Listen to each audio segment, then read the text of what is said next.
A normal dashboard shows data, but an interactive dashboard lets you explore data. What if you could click on one filter and instantly update your entire report? In this video, I will show you how to create interactive dashboards using filters and slicers in Power BI.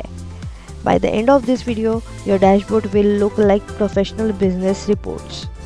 Hello everyone, welcome back to TrendIgnite, where you learn data analytics, Power BI and real career skills step by step. In the previous video, we created charts and visualizations. Now let's make these visuals interactive. In this video, you will learn what are filters in the Power BI, what are slices, how to apply filters to visuals, how to create slices, how to build interactive dashboards. What is interactivity? Interactivity means your dashboard responds to user actions.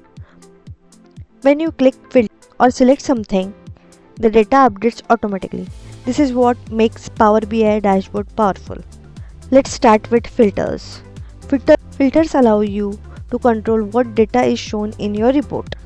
There are three types of filters: visual level filters, page level filter, report level filter.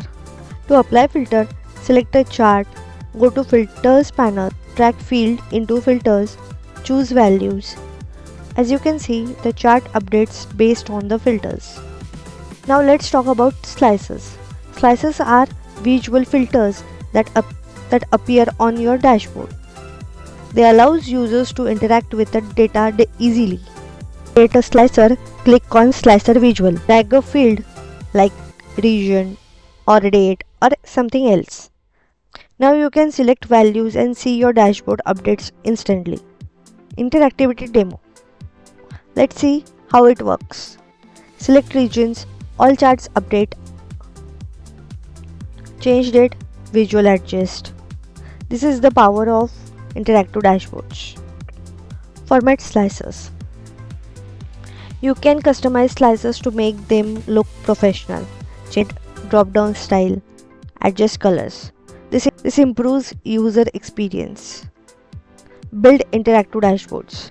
Now combine everything. Add charts, add slicer, add filters. You now have a fully interactive dashboard. So in this video, we learn filters in Power BI, slices and how to use them, how to create interactive dashboards. In the next video, we will learn how to use DAX formulas in Power BI, where you start doing advanced calculations. If you want to become a data analyst, follow this series step by step. Make sure to subscribe to TrendIgnite and turn on the notification bell. Thanks for watching. See you in next video.